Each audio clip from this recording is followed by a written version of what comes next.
Habíamos convocado a los médicos presentes para charlar sobre el tema de diarreas. Doctor Alberto Alemán, ¿es cierto que las diarreas tienen una mayor frecuencia en primavera y en verano?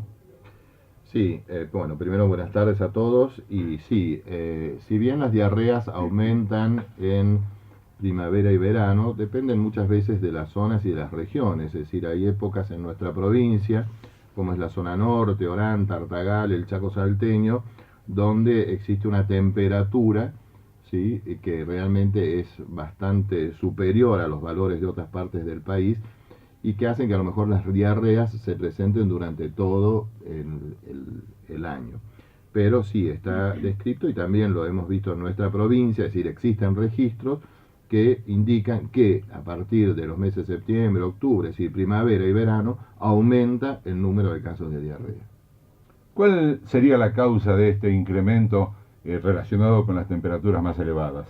Bueno, las causas principales de las diarreas en esta época generalmente son infecciosas, generalmente coinciden, bueno, a nivel de los niños y también de los adultos, por supuesto, un mayor consumo del agua, a veces el agua no está bien conservada o que sea un agua potable, se contamina más fácilmente por la temperatura ambiente y esto hace que se puedan generar más procesos infecciosos que produzcan la diarrea.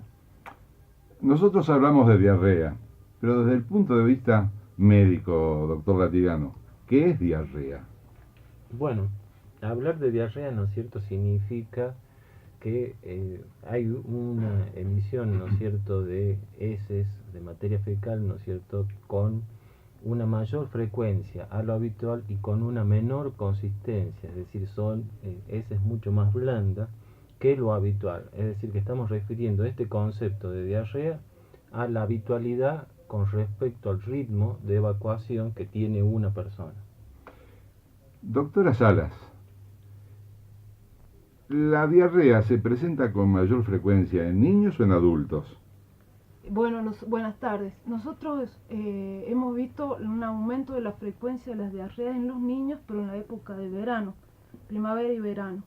En el adulto también, ¿no? Pero digamos que sí, en los dos se presenta con mayor frecuencia. Estas diarreas, nos comentaba el doctor Alemán, nos mencionó al pasar sobre el tema infeccioso. ¿Todas las diarreas son de origen infeccioso? No, todas las diarreas no son de origen infeccioso. Se pueden presentar por alguna transgresión alimentaria, se pueden presentar con la administración de algún medicamento, se pueden presentar cuando el intestino de la persona tenga alguna otra alteración y esto provoque las diarreas. Por orden de frecuencia, sin embargo, las diarreas infecciosas en estas épocas ocupan Sí, el primer lugar, sí, son las más habituales. son las más habituales. ¿En qué momento, doctor Alemán, se considera que estamos frente a una diarrea grave en un niño? Sí, primero yo creo que habría que ampliar un poco el concepto esto de la edad en que se presentan las diarreas, por cuanto en otras épocas, en la época de cólera, ha sido un indicador de el mayor riesgo de tener cólera. Es decir, lo habitual, como bien decían, es que el mayor número sea en niños menores de 5 años. También se presentan en personas mayores. Cuando aumentan mucho las diarreas en personas mayores, se vio que era un signo de probabilidad que estuviera el vibrión colérico circulando. Tal es así que actualmente en todas las áreas operativas todavía se sigue haciendo la vigilancia de las diarreas con menores de 5 años y mayores de 5 años, ¿sí?, como para detectar o ver qué puede estar pasando. En cuanto a tu pregunta de cuándo se considera una diarrea grave, Hablemos del niño. del niño. La diarrea grave en los niños se puede presentar de dos maneras. Uno es cuando es una diarrea que tiene una gran cantidad de pérdida de líquido, ya sea por vómitos o por las mismas deposiciones, que pone en riesgo la vida del niño porque se puede deshidratar, ¿sí? Entonces esa es una diarrea de riesgo. Tal es así que nosotros las diarreas las clasificamos en niños con diarrea y algún grado de deshidratación o niños con diarrea, deshidratados agudos o graves o con shock. Es decir, la diarrea, que es la deshidratación, que es una complicación de la diarrea, puede agravar la salud del niño. Y otro dato que es muy importante es si las diarreas presentan sangre o no presentan sangre. Una deposición con sangre nos habla de la probabilidad de que esta diarrea sea una infección que puede ser penetrante, es decir, que haya atravesado la pared del intestino y que eso también la hace más grave que las otras que no la atraviesan. Doctor Murguía, la diarrea en el adulto, que se presenta también con frecuencia en estas épocas, y es muy interesante lo que decía el doctor Aleman, que en el monitoreo del cólera, el cual debe seguir haciéndose cuando se incrementan las diarreas en el adulto, es un signo de alarma ante la posibilidad de que vuelva a aparecer el cólera en nuestra región, cosa que obviamente no estamos exentos de esa posibilidad. ¿Es grave la diarrea en el adulto? Buenas tardes. Las diarreas en el adulto, así como en el niño, también presentan un grado de gravedad. De acuerdo al tipo de diarrea, si presentan sangre y de acuerdo a la cantidad de líquido que pierde el paciente. Si es un paciente que tiene una gran pérdida de líquido, que no lo repone por vía oral y que inclusive tiene vómitos, el paciente seguramente va a desmejorarse en poco tiempo. La diarrea acompañada de fiebre, si hay sangre, pus, bueno, nos hablan de que puede ser de origen infeccioso y deben ser tratadas.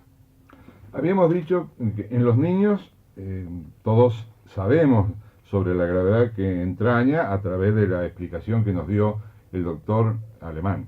Con respecto a los adultos, además de los síntomas que presentan, ¿la edad tiene alguna importancia en lo que hace a la gravedad de la diarrea? Sí, la diarrea tiene importancia en los dos extremos de la vida, tanto en el niño como en el anciano. Es mucho más importante controlar la diarrea en esos extremos de la vida. Por lo tanto, ¿cuáles serían las medidas que se recomendarían para un anciano? La correcta hidratación, eso es muy importante.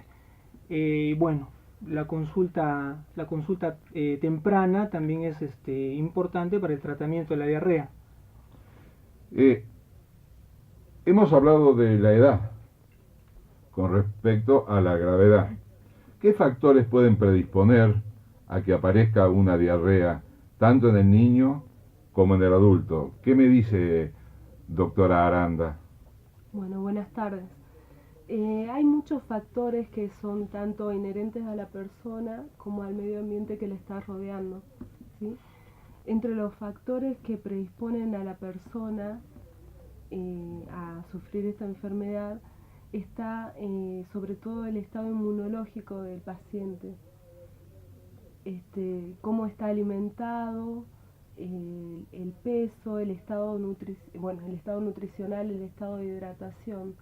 Y dentro de los factores que predisponen a la persona ambientalmente están todos aquellos factores que le pueden producir el contagio: verduras mal lavadas, agua maltratada, contaminada, la presencia de vectores como moscas o insectos que se asientan en verduras que no son adecuadamente tratadas, una serie de... Es importante esta enumeración que ha hecho la doctora Aranda y me gustaría que vayamos explicando cada uno de ellos, porque creo que de esta manera podríamos luego, en las conclusiones que saquemos en lo que hace a la prevención, saber cómo podemos actuar en cada una de ellas. ¿Ha estornudado, doctor Alemán? Sí, tú. ¿Está resfriado o está con diarrea? Un poquito de tos. No está con diarrea. Vamos al estado inmunológico, o sea, a las defensas. Doctora Salas, cuénteme sobre las defensas y su relación con las diarreas. Bueno, en el caso de un niño, si tenemos un niño desnutrido, por ejemplo, y se ve afectado por una diarrea, estas diarreas pueden ser graves. O sea que todo va a depender del estado nutricional y de defensa del niño. Un niño que tiene también un estado inmunológico deficiente, Por ejemplo, un niño infectado con HIV o cualquier otra patología que altere el estado inmunológico, posiblemente se vea afectado por una diarrea más grave. Usted me ha traído al tema, ha traído a la mesa la relación entre diarreas y SIDA. Doctor Latigano, ¿hay alguna relación directa entre diarreas y SIDA? ¿Entre Bueno. gravedad de una diarrea en un paciente portador o enfermo de HIV? Sí, yo creo que el tema central que estamos discutiendo, ¿no es cierto?, es el estado de las defensas del individuo. Es decir, todos tenemos nuestras barreras naturales y nuestras defensas a nivel de nuestro organismo, ¿no es cierto?, particularmente mediadas por anticuerpos y células que se encargan de defender no frente a las agresiones externas, particularmente en el caso que estamos hablando de agentes infecciosos. En el SIDA, ¿no es cierto?, todos sabemos que es una enfermedad, ¿no es cierto?, que va a ir afectando el sistema inmunológico y va a ir disminuyendo notablemente las defensas del individuo portador de este virus. Eso lo hace propenso a tener complicaciones, ¿no es cierto?, que son un grupo de enfermedades que nosotros llamamos oportunistas, es decir, porque aprovechan la oportunidad de la disminución de las defensas para aparecer en estas personas. Es decir, una persona que tiene sus defensas normal, probablemente el mismo agente infeccioso no le produzca mayores problemas. Un infectado, más si su infección, ¿no es cierto?, es ya tardía y se ha consumido sus defensas, va a tener infecciones graves por gérmenes que aprovechan esta oportunidad para atacarlo. En consecuencia, la infección en un infectado por HIV, y mayor si su infección es tardía, va a ser grave generalmente. Doctor Alberto Alemán, ya se ha repetido varias veces en el curso de esta charla sobre el estado nutricional, la diarrea y la inmunidad y las defensas. ¿Por qué un niño desnutrido tiene las defensas disminuidas?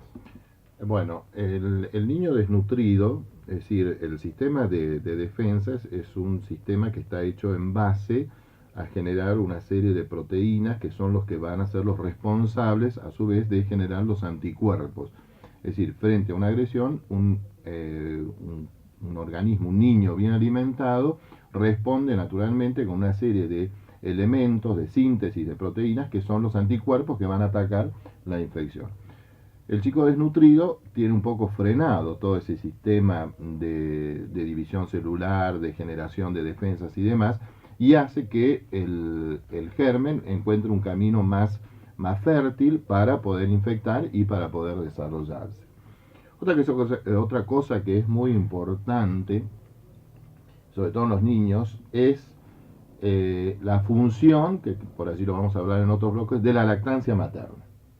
¿Sí? Es decir, como bien decía Miguel, el tubo digestivo tiene una serie de defensas naturales que van a atacar por allí algún germen o algo que nosotros ingiramos o que el niño ingiere, y la leche materna tiene también anticuerpos que lo van a defender permanentemente a ese intestino de cualquier tipo de infección. Entonces también está demostrado que en los chicos alimentados a pecho, a lactancia materna con la teta, tienen menor probabilidad de tener diarreas que los chicos que no lo son alimentados, que también hacen a todo el sistema de inmunidad que, bueno, puede ser pasiva, puede ser activa. Pasiva es la que le dan la mamá, le da una inmunidad pasiva que hace que el chico tenga defensas hasta que él mismo vaya generando sus propias defensas.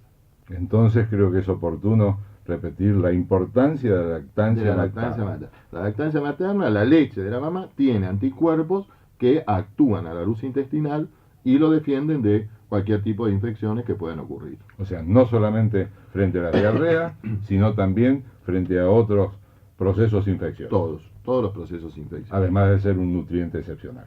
Tal cual.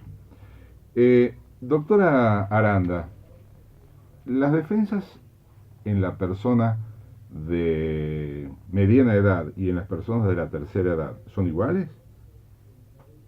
Todo va a depender del estado de salud de esa persona.